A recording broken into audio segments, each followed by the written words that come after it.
মশার কামড়ের ব্যাপারে যেই কাজটা করছি এই বছর এবং উপকারও পাইছি খুব। এই বছর আমি একটা ভিটামিন সি ইউজ করছি। ওই ভিটামিন সিটা আমার খুব ভালো পরিমাণে কাজ করছে।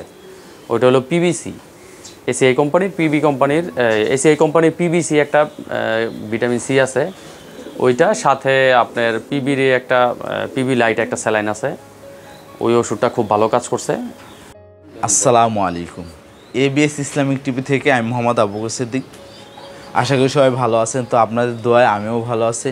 যদিও আপনারা দেখতেছেন আমার কণ্ঠটা একটু পরিবর্তন, তো তারপরেও আলহামদুলিল্লাহ ভালো আছে।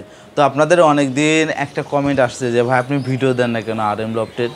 তো আমি RM লফট এবং আমার যে লফটের আমি ছোটোখাটো যে ভিডিওটা আপনাদেরকে দিয়েছি, তো আলহামদুলিল্লাহ ভাইয়ের সাথে আমি যোগাযোগ করেছি এবং ভাইয়ের সাথে যোগাযোগ করে এবং আমার ব্যস্ততার কারণে আমি ভিডিও দিতে পারিনি।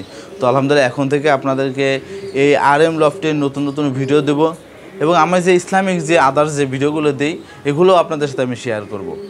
এবং আপনারা যারা আমার এই ভিডিওটাকে লাইক দিবেন এবং যারা আমার চ্যানেলটিকে সাবস্ক্রাইব এখনও করেন নাই দয়া করে সাবস্ক্রাইব করে রাখবেন, বেল আইকন বাজিয়ে রাখবেন যাতে প্রত্যেকটা ভিডিও নোটিফিকেশন আপনাদের কাছে চলে যায়। তো এখন আপনাদের সামনে ভাইয়ের সাথে কিছু কথা বলবো। তো ভাই এখন সামনে আসতেছে, তো সবাই অপেক্ষা করেন। আসসালামু আলাইকুম, আমি মোহাম্মদ মাসুদ কাজী, RM লফটের ওনার। আপনারা পূর্বে আমার কিছু ভিডিও দেখছেন এই চ্যানেলে, কিছু ভিডিও ছিল। তো অনেক দিন যাবৎ ওইভাবে ভিডিও করা হয় না, আবু বকর ভাইয়ের ব্যস্ততার কারণে আমিও দেখা যায় ওই রকম সময় দিই না। তো লাস্ট আবু বকর ভাই কিছুদিন যাবৎ ফোন করতেছে নাকি চ্যানেলে অনেকেই আপনারা নতুন ভিডিও চান, নতুন কমেন্টস করছেন, তারে ভয়েস পাঠাইছেন যে নতুন কিছু ভিডিও দেওয়ার জন্য। তো আবু বকর ভাইয়ের সাথে গতকালকে কথা হয়েছে আমার। উনি বললো যে ভাই একটা ভিডিও করি আসেন। তো ওনারও পরীক্ষা ছিল, ওইভাবে সময় দিতে পারে নাই। তো আশা করি এখন রেগুলার আপনারা নতুন নতুন ভিডিও পাবেন ইনশাল্লাহ। আজ আপনি একটু আপনাদের কাছে একটা জিনিস চাচ্ছি যে বর্তমান আপনার যে কবুতরের যে অবস্থাটা বা আপনার খামারের কি অবস্থা এবং আপনার কি বর্তমানে আপনার কি প্রস্তুতি আছে এবং ভবিষ্যৎ নিয়ে আপনার সামনে কি বিষয় নিয়ে একটু আগাতে চাচ্ছেন, আমাদের যদি একটু পরামর্শ দেন তাহলে আমরাও আপনার থেকে উপকৃত হব। আসলে আমরা রেস করার জন্য কবুতর পালি। তো চেষ্টা করি প্রতি বছরই আপনার রেস শেষ হওয়ার পর কিংবা রেস চলাকালীন অবস্থায় আমরা কিছু ব্রিডিং করি। তো এই সিজনটা একটা সমস্যা আমরা ফেস করছি, মোটামুটি অনেকেই ফেস করছি যাদের লফটে এরকম খোলামেলা অবস্থায়, বা যেমন আমার লফটটা মোটামুটি খোলা।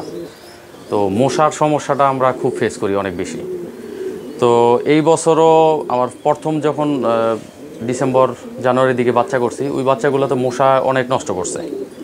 তো এরপর আবার নতুন করে আবার জোড়া করছি ডিসেম্বরের পরে। এখন সমস্যা হয়েছে কিছুদিন যাবৎ, খুব বাংলাদেশে আমাদের তাপমাত্রাটা অনেক বেশি ছিল, গরমের তাপমাত্রাটা অনেক বেশি ছিল, যে কারণে কিছু বাচ্চা নষ্ট হয়েছে, ডিম থেকে ফুইটা বের হইতে পারে নাই। আবার কিছু বাচ্চা এমন হয়েছে আপনার 18 দিনের জায়গায় 16 দিনও বের হয়ে গেছে ফুইটা। ঠিক আছে, ওয়েদারটা এমন একটা জিনিস, ওয়েদার কখন কি হবে এটা কেউ বলতে পারবে না। তো আশা করি এখন মোটামুটি আলহামদুলিল্লাহ এই অবস্থা, এখন যেই ওয়েদারটা চলতেছে এই ওয়েদারে আলহামদুলিল্লাহ বাচ্চা খুব ভালো উঠতেছে।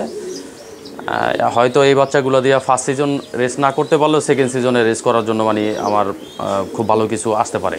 তো আপনার কাছে আমার একটা প্রশ্ন, সেটা হলো যে আমার এবার এক দর্শক এই করছে যে কবুতর মশাই কামড়ালে কি করতে পারি, এই বিষয়ে একটা ছোট্ট একটা সলিউশন দিতেন তাহলে হয়তো আমি এবং অন্যান্য সবাই উপকৃত হতে পারতাম।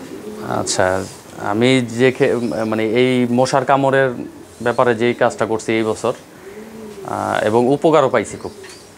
তো ওইটা হলো আমি কখনো মশার আপনার যেমন অনেকে ওই যে পক্স গার্ড, তারপরে পক্স কিলার, হারপিক, তারপর আরও অনেক ধরনের মেডিসিন ইউজ করে অনেকে অনেক সময় ওইটা শুকানোর জন্য। তো আমি এই বছর একটা জিনিস দিয়ে খুব উপকার পাইছি, এটা আমি অনেক আগেও করতাম। ভিটামিন সি খাওয়াইতাম আমি তখন, কোনো এক সময় ঘাস শুকানোর জন্য ভিটামিন সি খাওয়াইতাম আপনার সিবিট। তো সিবিটটার একটা সমস্যা হলো, সিবিটটা আপনার প্রচুর পরিমাণে খাওয়াইতে হয়, অনেক লং টাইম খাওয়াইতে হয়, তারপরে যা দেখা যায় অনেক সময় গাটা শুকায়। তো ওই দেরি হইতে হইতে দেখা যায় এটা পাইকা যায় কিংবা ঠোঁট বাঁকা হয়ে যায়, এই সংখ্যাটা অনেক সমস্যা করে মানে লং টাইমের জন্য। তো এই বছর আমি একটা ভিটামিন সি ইউজ করছি, ওই ভিটামিন সিটা আমার খুব ভালো পরিমাণে কাজ করছে। ওইটা হলো পিবিসি, এসিআই কোম্পানির পিবিসি একটা ভিটামিন সি আছে, ওইটা সাথে আপনার পিবির একটা পিবি লাইট একটা স্যালাইন আছে, ওই ওষুধটা খুব ভালো কাজ করছে। আপনাদের আমি ছবি দিয়ে দেব ভিডিওতে চেনার জন্য খুব উপকার যাতে হয়, ওই কারণে এই ভিটামিন সি আর হলো পিবি লাইট যেটা স্যালাইনটার, এটার ছবি দিয়ে দেব। তো ওইটাতে আমি একটা সুবিধা পাইছি, আমি টানা 3 দিন, এক সপ্তাহে টানা 3 দিন করছি। করার 3-4 দিন পর থেকেই আমি 3-4 দিন পর থেকে দেখছি গোটা যেগুলো হইতো শুকায় গেছে। তো আস্তে আস্তে দেখছি এমনও কিছু গোটা হয়েছে, আমি আমার ওই যে কবুতর খাওয়া আরেকটা বাগিনা আছে ছোট, রাহিম করে নাম, পরে আমি কয়েকটা বাচ্চা দিছি যেগুলো জব করে খায়া ফেলাইছি।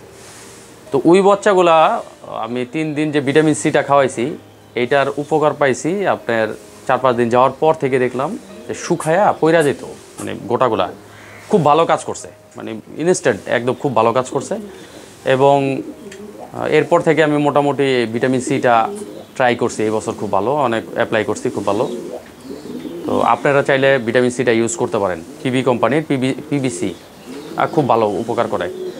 আর এখন ব্রিডিংয়ে যে কবুতরগুলো আছে আলহামদুলিল্লাহ এখন মোটামুটি কোনো মশার কামড় নাই আলহামদুলিল্লাহ, সব প্রতি থরেতেই আমার বাচ্চা আছে।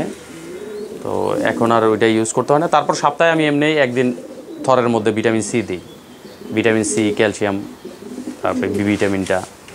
আলহামদুলিল্লাহ এবার বাচ্চার কোয়ালিটিও ভালো হয়েছে, খুব ভালো হয়েছে। যেমন আপনার মনে করেন মশা যখন কামড় দেয় কবুতরের, তখন ওই বাচ্চাটা স্বাভাবিক একটা গোটা যখন হয় মুখের মধ্যে, শরীরের মধ্যে, ওর তো ব্যথায় তো মানে ফিটনেস নষ্ট হয়। ওই কবুতরটা আপনার গোটা সারায়া উঠলেও দেখা যায় ফিটনেসটা ধরে উঠতে একটু সময় লেগে যায়। তো আলহামদুলিল্লাহ এখন যেই বাচ্চাগুলো উঠতেছে আমার মোটামুটি সেকেন্ড ব্যাচে বাচ্চা উঠাইছি আমি, 20-22টার মতন বাচ্চা উঠাইছি। এখনও থরে 20-30টা বাচ্চা আছে, 30টার মতন বাচ্চা আছে। আলহামদুলিল্লাহ কারো মশার কামড় নাই। তো এই সিজনে বাচ্চা উঠতেছে খুব ভালো। এখন